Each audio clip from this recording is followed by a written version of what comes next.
In the digital age, we're all connected, but this connectivity can sometimes attract unwanted attention, like scam calls. Imagine picking up your phone and the person on the other end claims they're an official from the Ministry of Interior in the Kingdom of Saudi Arabia. They seem convincing, sending you text messages from what appears to be official sources. They even know personal details about you, like your profession or your company's name, making them seem even more believable. This person tells you they are conducting a population count and need your cooperation. They then ask for more details, including your bank accounts.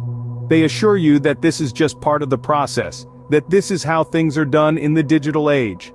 You're lulled into a false sense of security, thinking you're helping a government official do their job. And just when I thought I was assisting an official, I was drawn into a scam. Scammers have an array of tricks up their sleeve to make you believe they're legitimate.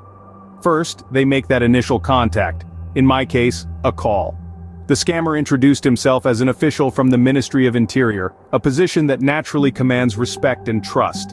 He claimed the call was about population census, something seemingly harmless and official. Next, they verify their credibility. The scammer confirmed a sticker on my door, a detail only an official might know. Then he sent me messages from Tawakkalna and moi.gov.sa, presumably to solidify his identity. He even mentioned his name, Khalid Ibrahim, and claimed his MOI position allowed him to send messages from the ministry. Then they build confidence. He revealed my Iqama profession and my company name, details I hadn't volunteered. This gave me confidence that he was legitimate. Once they've built this trust, they start prying for information. The scammer asked about my work, my family's visit visa, and even my bank details. He cleverly framed it as part of the survey and mentioned a penalty for having more than 2 bank accounts. Naturally, I wanted to avoid any trouble, so I confirmed that I only had 2 accounts. The scammer then pushed for more. He insisted that everything was going digital and the ministry needed my bank details for their records. Despite my initial reluctance, he convinced me that it was a government requirement and no fraud could happen in the Kingdom of Saudi Arabia. Finally, they execute their plan. The scammer directed me to download the Nafath app and asked for approval to streamline everything. Unknowingly, I complied and he switched my bank SIM operator from Zayn to Yakut, gaining access to my bank account. In a matter of moments, they had attempted numerous transactions from my account. And before I knew it, my bank account was under threat. Scams can have severe consequences and they often leave victims feeling vulnerable and violated. In the blink of an eye, the calm of an ordinary day can be shattered by the cold, calculated actions of a scammer. The aftermath of such a fraudulent attack can be devastating, both financially and emotionally. Let's delve into the fallout of the scam we've been discussing. In this case, our scammer, posing as an official from the Ministry of Interior, used a well-practiced routine to gain the trust of his victim. After a lengthy conversation, he convinced the victim to download an app called Nafath as part of the supposed process of streamlining government records. This was the scammer's ploy to gain access to the victim's financial information. Once the app was installed and approval was given, the scammer wasted no time. He swiftly changed the bank SIM operator from Zayn to Yakut. This might not seem like a big deal, but in reality, it was a strategic move that allowed him direct access to the victim's bank account. The scammer was now in control and ready to strike. He attempted multiple transactions from the victim's SAB account, greedily trying to drain it dry. But it wasn't all smooth sailing for our fraudster. The bank's vigilance officer spotted the suspicious activity and quickly intervened by blocking the account. While this action stopped the scammer from making any more transactions, it was unfortunately a little too late. The scammer had already made a substantial transaction, removing a whopping 22,500 Saudi riyals from the victim's credit card. At this stage, the bank was working to stop the payment, but there were no guarantees. The damage had been done. The victim was left grappling with the harsh reality of the situation and the knowledge that his hard-earned money could be lost forever.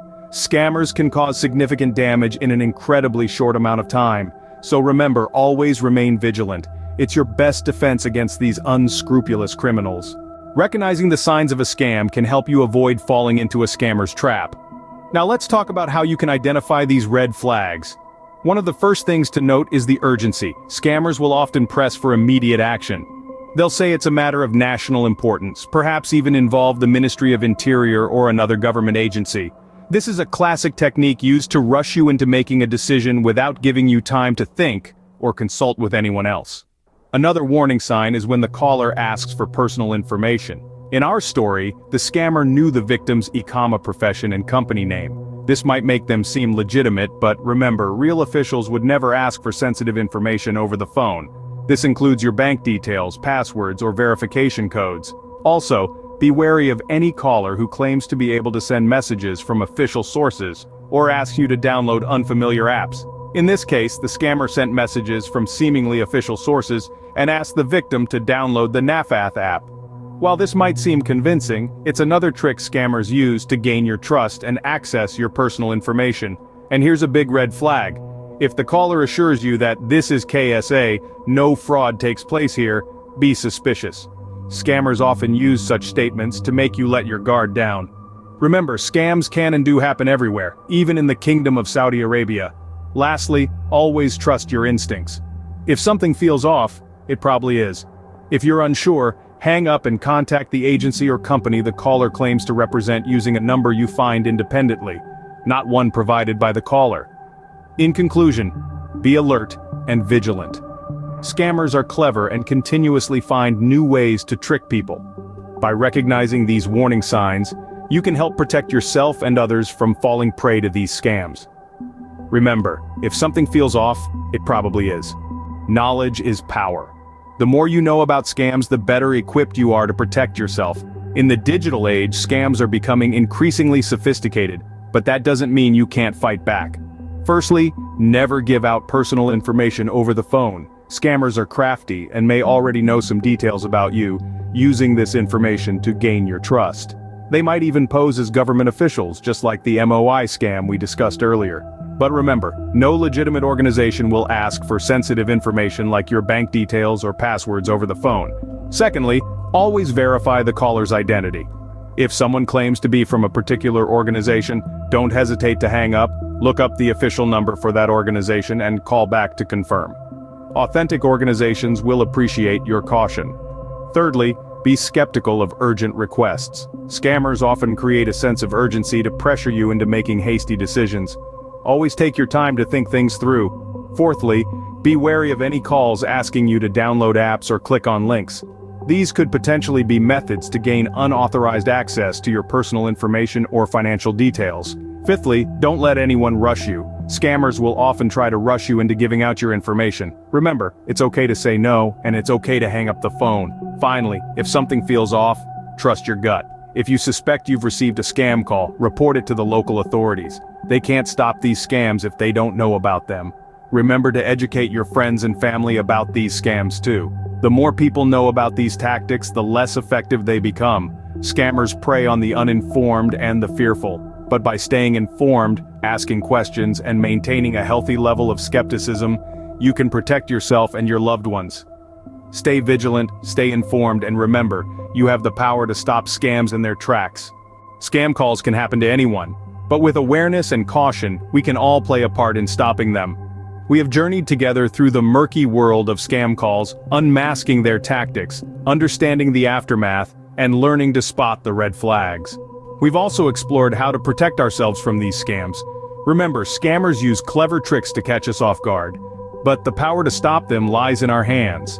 We must never share sensitive information like bank details over the phone. And if something feels off, trust your instincts. I encourage you all to share this information with your friends, family, and colleagues. The more people we can educate, the harder it becomes for scammers to find victims. Thank you for spending your time with me today to learn about this important issue. Remember, your security is in your hands. Stay safe, stay alert, and let's put an end to scam calls in KSA.